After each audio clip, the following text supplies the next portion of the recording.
We're joined now in the studio by Dame Louise Casey, who wrote a report for the government on community cohesion and extremism in 2016. Thank you very much for coming in.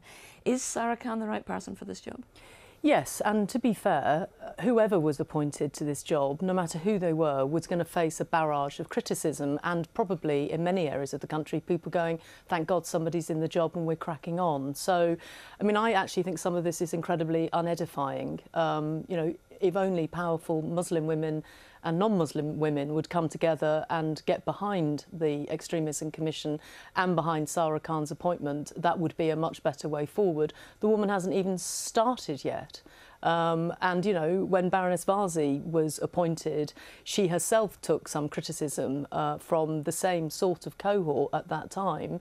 I wish she was on side and supporting and making this work, because whoever's in the job her is argument get is criticism. that Sara Khan isn't able to be independent enough from government because she's been so close to the Home Office in the past. Is there any substance? I just find that extraordinary, really. That, you know, Sara Khan, have her on. I mean, she's her own woman, and she will say exactly what she thinks needs to be done. She's fearless. She's fearless around politics. She's fearless around, frankly, some of the stuff she has had to put up with. We did try and get her on today, but she wasn't available. But I'm a poor substitute. But I mean, the fact of the matter is that it's just not right on the day. You know, a long process will have been gone through. This will have had ministerial support and commitment. I would imagine it's an appointment made very much by the Home Secretary.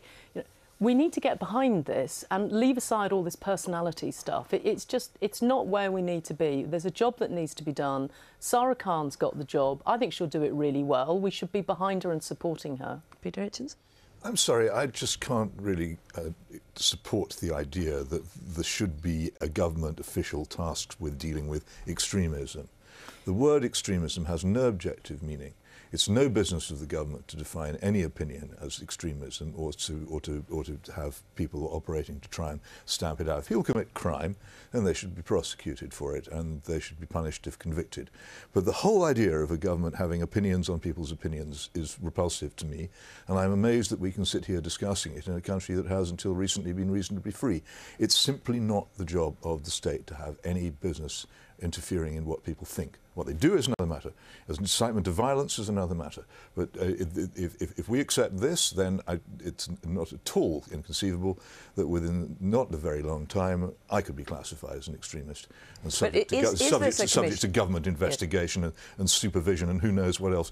I really am amazed at the way in which people give up the liberties which it took centuries in this country to obtain. OK, well, let's let Louise Casey address that. I mean, is this a commission into looking into what people think, or is it about what they do? Well, I'm not a government official anymore. No, you're not, but we're discussing the appointment of one, aren't we? And Sara Khan to date has not been a government official. I think it would be crazy to think that we don't have a problem in this country of the extreme far right getting more extreme, getting more members. It would be crazy to think that we don't have people in this country that right now, as we sit here, think that the young girls that died in the Manchester Arena bombing attack had it coming to them. That actually, you know, in the name of something, that actually that was an acceptable way, and people think hang on, that. acceptable. And hang on, That's important, because I don't know what you mean by acceptable. Because one of the things that we do in all other areas of crime is that we prevent it. In all other areas of crime, but we don't have laws about what people think in this country. It's not laws about what people think. It's about kids growing up. What do you mean by acceptable then? What I mean about acceptable is when, you know, there are young people that are growing up and actually start talking in classrooms and with their friends about things that we would find are very, very close to what is criminal. And that if that was around, I mean, we're in at the moment some sort of constant furore over the boundaries between what's acceptable conduct for men in public life and in private life, and where they transgress those boundaries. I don't see anybody questioning that debate. Well, you might, Peter, but I don't see other people. I question any menace to freedom of speech and thought, because these things were very dearly bought and they're very easily lost. And they're usually very easily lost on a strong emotional tide, such as the one which you've just been expressing, of how these people have disgusting opinions. I think a lot of people people's opinions are disgusting, but I think they then must be challenged in open debate, that it is not the job of the state to prosecute people for what they think. It comes to that, what they say, short of incitement. And although we do not have a First Amendment in this country, I think we should practice as far as possible the rules which follow from that, which is you can say what you like, short of shouting fire in a crowded theatre. Falsely, and I think we should stick to that. And I'm amazed at the way in which, particularly on the pretext of fighting terrorism, which actually the government isn't very good at, we introduce laws and procedures which are actually based on the idea that there are certain things you're not allowed to think. OK, all right, well, we understand what you think about that, Peter. Now, Louise, you were also director at the Home Office Antisocial Behaviour Unit, and we've got new crime statistics out today which show that violent crime and sex offences, as recorded by the police, have risen sharply. Robberies up by 29%, knife crime offences are up by 21%, the number of crimes recorded in that period up by 14% across 44 forces. This must be of concern to you. Yes, I mean, I think since 2014 in particular, we've seen, and it's corroborated again today, a rise, particularly in knife crime.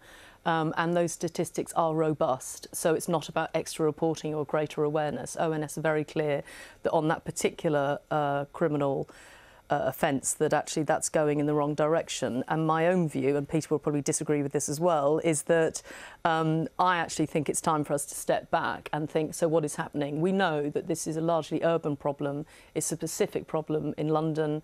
If we ask the police which wards, they'd be able to tell us which wards. And I think the solution to it doesn't just lie in constant policing of it and enforcement. We do need enforcement and we do need policing. One of the things I'm worried about is the reduction of police officers and police resources, particularly into the Metropolitan Police.